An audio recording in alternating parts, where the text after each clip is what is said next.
Պլազմոլիզը էլոդեայի տերևների բջիջներում։ Մաքուր առարկայական ապակու կենտրոնում կաթեցրեք 1 կաթիլ կերակրի աղի 8%-անոց լուծույթ։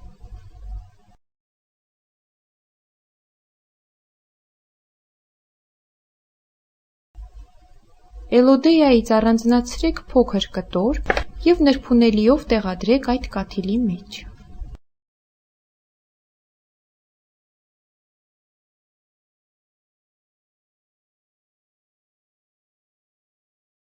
Պատրաստուկային ասեղով ուղղեք այն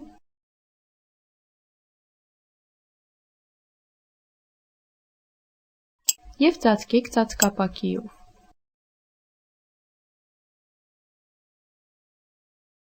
Ստացված ժամանակավոր պատրաստուկը տեղադրեք մանրադիտակի առարկայական սեղանիկի վրա,